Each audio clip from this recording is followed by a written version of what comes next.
बंधु मन वच काए, भव सागर को तरण में करो हमारी सहाय। जिन शासन जिन वाणी सदा जयवंत हो, श्रवण संग सदा अविचल मंगल हो।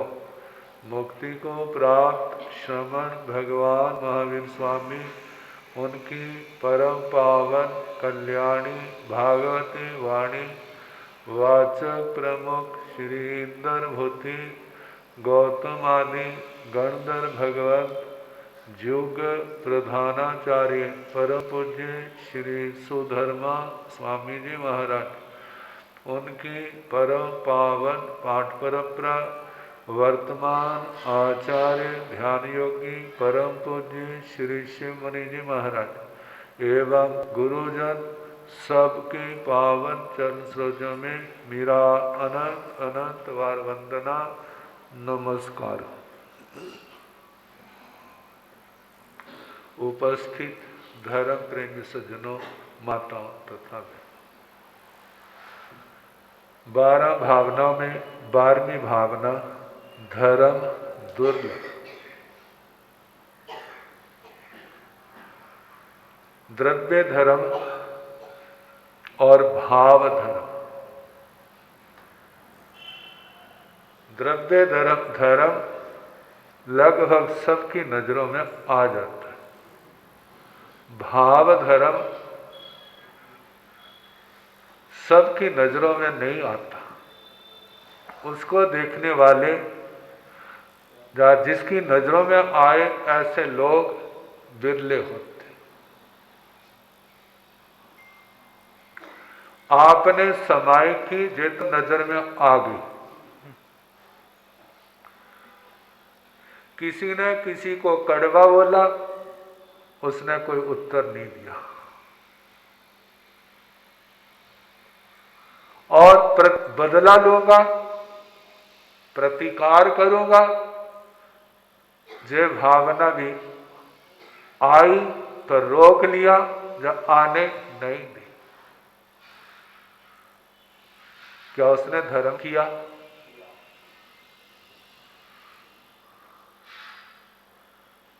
कहते हैं साधारण व्यक्ति भेष को देखता है। साधारण व्यक्ति वेशभूषा को देखता है। मध्यम व्यक्ति क्रियाकलाप को देखता है। मध्यम व्यक्ति क्रियाकलाप को देखता है, क्या कर रहा है। उत्तम व्यक्ति उसके भावों को देखता है। सबसे बढ़िया चीज कौन सी है? जो हमारे भावों में है, जो तो हर किसी को दिखती नहीं है। तो भाव धर्म वह भी हमारी आत्मा के अंदर पैदा हो। तो वो गाथा धम्मो मंगल मुक्ति ठंग अहिंसा संयमो तभो देवा भीतंग नमन संति जस धम्मे सया मनो। ऐसा लगता है आचार्य भगवत श्रुत केवली भगवान श्री शंभव स्वामी जी ने 14 पूर्वों का सार इसी गाथा के अंदर समेट दिया है। कहते हैं इसको आचरण के रूप में अपना लो, तुम्हारा कल्याण हो जाएगा। दुर्गतियों से बच जाओगे, सुगतियां आपका इंतजार करेंगे। धम्मो मंगल मुक्ति ठांग, धर्म उत्कृष्ट मंगल है। इससे बढ़ करके इस संसार में और कोई चीज नहीं। और वो धर्म कौन सा है? पहला अहिंसा। जहां अहिंसा है वहां पर लड़ाई झगड़े होते नहीं होते। वहां पर बोल बुलारा होता नहीं होता। तो जो बोल बुलारा हो रहा है, लड़ाई झगड़ा हो रहा है, तो आप कह सकते हैं जहां पर धर्म हो रहा है। अहिंसा बड़ा व्यापक धर्म है। जितने नियम व्रत हैं सारे के सारे अहिंसा के अंदर समा जाते हैं। अहिंसक व्यक्ति वही व्यक्ति बन सकता है जिसको सहना आता है। जिसको सहना नहीं ना आता वो अहिंसक व्यक्ति नहीं बन सकता, क्योंकि कदम कदम के ऊपर प्रतिकूलताएं आएंगी। जब प्रतिकूलताएं आएंगी तो विद्रोह आएगा, विद्रोह आएगा तो अहिंसा भाव कुचला जाएगा। जब अहिंसा भाव कुचला गया, क्यों कुचला गया? क्योंकि सहने की शक्ति नहीं। इसलिए 10 श्रमण धर्मों में पहला स्थान सहने को दिया। जो केवल वचन ही नहीं, असाता वेदना, कोई भी प्रतिकूलता है वो सहने की शक्ति आएगी तो हम इसका सम्यक प्रकार से पालन कर सकेंगे। नहीं तो कई बार जीवन की यथार्थ बातें होती हैं। हमारे गुरुजी कहते, हमारे बाबा गुरुजी जा रहे थे, विहार कर रहे थे। किसी बच्चे के मन में क्या ख्याल आया? कहते रेखा लांघते नहीं, रेखा लांघते नहीं। तो उनके आगे ना जानबूझ के लकीर खींचता जा रहा था, तो उनको खींच चढ़ पड़ी। जब खींच चढ़ने लगे तो वो डांटने लगे। कहते बाबा जी आप डांट क्यों रहे हैं? मैं तो आपकी परीक्षा ले रहा था। क्या कर रहा था? मैं तो आपकी परीक्षा ले रहा था। और छोटा सा बच्चा, क्या उसका अपने दिमाग की सूझबूझ थी? जहां कोई अदृष्ट शक्ति उनको प्रेरित कर रही थी।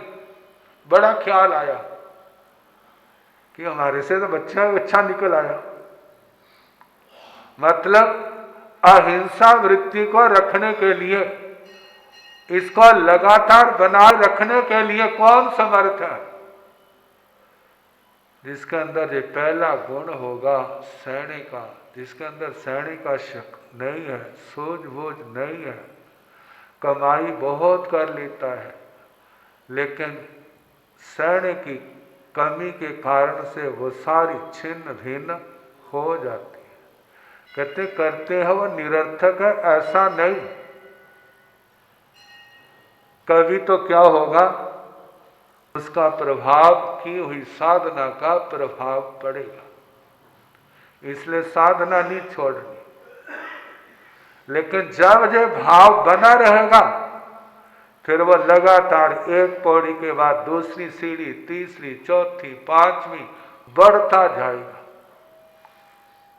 मानो जहां कहीं प्रतिकूलता आई फिर वो क्या होगा, नीचे आ जाएगा।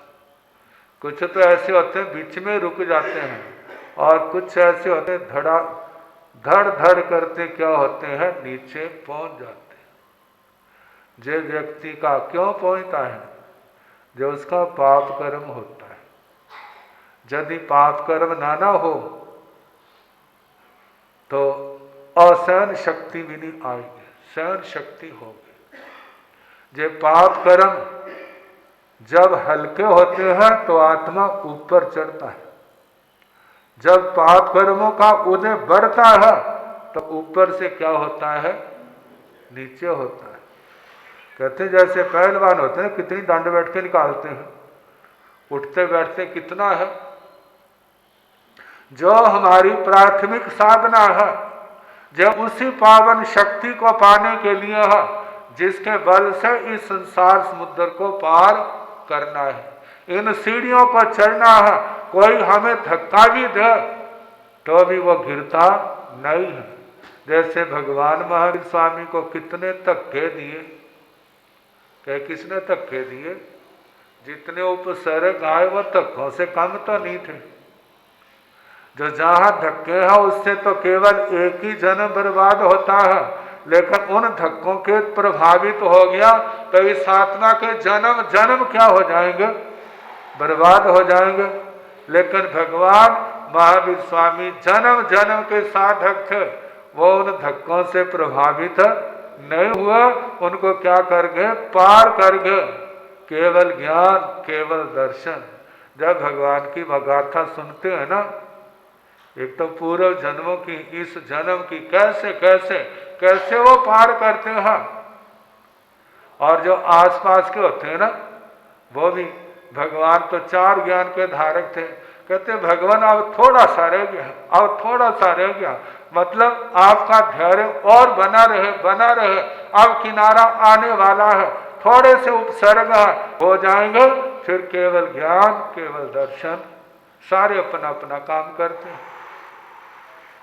तो बात चल रही है अहिंसा। अहिंसा को समझना आसान नहीं है। कहते हैं कभी द्रव्य से हिंसा होती है, भाव से नहीं। कभी भाव से हिंसा होती है, द्रव्य से नहीं। कभी ना द्रव्य से हिंसा होती है, ना भाव से हिंसा होती है, और कभी द्रव्य से भी हिंसा होती है और भाव से भी हिंसा होती है। द्रव्य से हिंसा होती है, भाव से नहीं। जैसे डॉक्टर ऑपरेशन कर रहा है, क्या भावना है, जे केस मेरा सफल हो, इसको कोई तकलीफ ना आए, इसकी बीमारी जड़ों से क्या हो जाए, कट जाए। कैसे काटना है, कैसे वो जो जहाँ पर बीमारी है कैसे उसको निकाल रहा है, कितने ध्यान से उसकी सिलाई कर रहा है, कैसे वह पट्टी लगा रहा है। फिर परमात्मा से प्रार्थना करता है, हे भगवान मेरा आज केस क्या हो। ये क्या है, केवल द्रव्य से हिंसा थी, भाव से हिंसा नहीं है।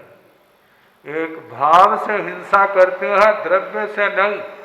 जो दूसरे का मन से बुरा सोच, तू मर जा, तेरा ऐसा हो जाए, तेरा ऐसा हो जाए, ऊपर से तो कुछ भी नहीं कर रहा, लेकिन अंदर से क्या चल रहा है उसका, सुपर फास्ट। कितने बम गोले गिर रहे मन के द्वारा, कहते कितने पाप कर्म बांध रहा है। वो राज ऋषि प्रसन्न चंद्र खड़े तो ध्यान में है, लेकिन मन भटक गया। कैसे कितने कर्म इकट्ठे कर लिए। कथा सुनते हैं ना, कितनी बार सुन ली, 7वीं नरक तक पहुंच गए। लेकिन जब एहसास हुआ, आत्मा संभली, बड़ा पश्चाताप, गलानी, अरे जे मेरा रास्ता नहीं है, मेरा रास्ता तो ऊपर जाना है। और उधर से भगवान से प्रश्नोत्तर चल रहे हैं, उसी राज ऋषि को लेकर के भगवान अब काल करे कहा जाए। पहली नरक, दूसरी नरक, 7वीं तक पहुंच गए, फिर 6ठी, 5वीं, उल्टा क्रम चल पड़ा। और चलते चलते 26वें देवलोक तक।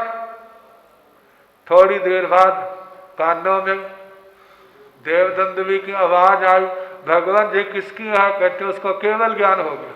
किसको बोला, जो 7वीं नरक में पहुंच रहा था उसको। कहते भगवान कमाल की बात है, अभी तो 7वीं नरक में पहुंचा रहे थे, अब उसको केवल ज्ञान दे दिया। कहते मैंने थोड़ा दिया है। किसने दिया है, 7वीं नरक में किसने पहुंचाया, मन की क्रियाओं ने। जब अतिक्रमण हो रहा था, अतिक्रम, व्यतिक्रम, अतिचार, अनाचार बढ़ते जा रहे, तो कैसे आत्मा का अधोगमन हो रहा था। जब आत्मा संभली है, अतिक्रम, व्यतिक्रम, अतिचार, अनाचार, इन सब से पीछे हटने लगा। वास्तव में प्रतिक्रमण हो गया, भाव प्रतिक्रमण, और आत्मा का ऊर्ध्वारोहण। शरीर तो वही खड़ा है, आत्मा भी वही उस शरीर के अंदर है, लेकिन भाव कैसे ऊपर चढ़ने लगे हैं। चढ़ते चढ़ते केवल ज्ञान, केवल दर्शन। इसलिए कहने वालों ने कहा, मने एवं मनुष्याणाम कारणम बंध मोक्ष। बंध और मोक्ष का मुख्य कर्ता धर्ता कौन है? जो आत्मा को जब मिला साधन है मन है। मन जिस ओर भी चला जाए समझो वो काम हो गया, अच्छा है या बुरा है। जो मन साथ नहीं है तो इसको सफलता ना अच्छे में सफलता मिलेगी ना बुरे में सफलता मिलेगी। तो बताया जा रहा है भाव हिंसा क्या है? मन से बुरा सोचना, मन से मारना, मन से गलत काम करना, लेकिन जवान और शरीर से नहीं। वो द्रव्य से तो हिंसा नहीं है लेकिन भाव से है। एक द्रव्य से भी हिंसा है, भाव से भी हिंसा है। जवान भी चल रही है, हाथ भी चल रहे मार काट में, और मन भी क्या है?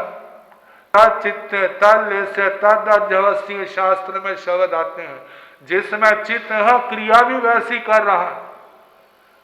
तो हिंसक वृत्ति होने के कारण से द्रव्य से भी पाप हिंसा और भाव से भी हिंसा। और एक ना मन से हिंसा है ना शरीर से हिंसा है। आत्म समाधि में बैठा है और आत्मा परमात्मा के चरणों में बैठा है। मन परमात्मा के चरणों में बैठा है। चाहे जहाँ परमात्मा नहीं है लेकिन जहाँ है वहीं पर पहुँच गया। भगवान बैठे हैं और वह उनके चरणों में दोनों हाथ जोड़ करके पलथी लगा करके टकटकी लगा के देख रहा है। ओह भाग्य मेरा, भगवान के पावन दर्शनों का लाभ मिल रहा है, उनके चरणों में बैठने का मौका मिल रहा है। बस अब ऐसे जब भाव है, ना उस समय हिंसा है, न झूठ है, न चोरी है, न कुशील है, न परिग्रह है, न क्रोध है, न मान है, न माया है, न लोभ है, न राग द्वेष कलह व्याख्यान पैशून्य पर परिवार रति रति माया मृषा मिथ्या दर्शन शल्य 18 के 18 पाप क्या है? सब दुबके हुए। और वो क्या है? शांति से बैठा है। देखा जाए ये कौन सा संबर है? भाव संबर है। कौन सा संबर है? भाव संबर है। ये कौन सा धर्म है? ये भाव धर्म है। द्रव्य से भी शांत बैठा है, द्रव्य से भी धर्म है और मन से भाव से भी धर्म है। हमारा लक्ष्य क्या होना चाहिए? ये पावन दशा हमारी आत्मा के अंदर उतरे। हे परमात्मा, जैसी ये दशा आपके अंदर आई हमारे अंदर भी आएगी, तभी इस आत्मा का संसार से पार होगी। कहते करनी बहुत ही तरे नहीं। क्यों नहीं तरे? क्योंकि ये भाव नहीं आए। जब ये भाव आ जाएंगे फिर कोई देर, कुछ ही जन्मों में, कुछ वर्षों में, कुछ जन्मों में वो कहाँ से कहाँ पर एकदम क्या हो जाएगा? पहुँच जाएगा। जैसे कथा में आता ना कि 1500 तापस व्रत करने वाले, बेले बेले करने वाले, तेले तेले करने वाले अष्टापद पर्वत पर चढ़ रहे थे, लेकिन कोई पहली मेखला में रुक गया, कोई दूसरी में, कोई तीसरी में, आगे नहीं। जब उधर से गौतम स्वामी जी आए, जंघाचारण लवदी वाले, कहते हैं अरे ये थुलथला क्या करेगा? हम इतनी तपस्या करने वाले, इसका शरीर क्या है? क्योंकि वो बज्जर ऋषभ नाराज संग वाले थे, बेले बेले तपस्या करने वाले थे। जो खाते थे सारा शरीर को उनको लग जाता था, पाचन शक्ति उनकी पूर्ण थी। अब शरीर हृष्ट पुष्ट होने से कैसे चढ़ेगा?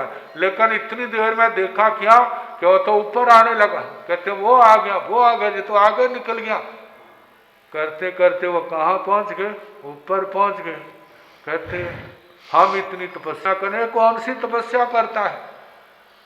शरीर से तो दिखता नहीं है, हमारे शरीर से दिखता है लेकिन हमारे से काम हुआ नहीं। इसका मतलब इनकी कोई ऐसी विशेष तपस्या है जो हमारे जीवन के अंदर नहीं है। जानते इतनी ताकत थी, इतनी साधना थी, द्वादशांगी वाणी को एक मुहूर्त के अंदर रिवीजन कर लेते थे। जो आत्म बल के बिना नहीं होता। कैसी विपरीत परिस्थितियां क्यों ना हो, बिल्कुल शांत धान, पांचों इंद्रियों के जीतने वाले, मन को जीतने वाले, कषायों को जीतने वाले, अनंत गुणों के धारक वो थे। और वो क्या हो गए? जब नीचे आए, कहते आप हमारे गुरु, हम आपके क्या है? शिष्य हैं। आप गुरु का पल्ला पकड़ा है। गुरु से पहले क्या हो गए?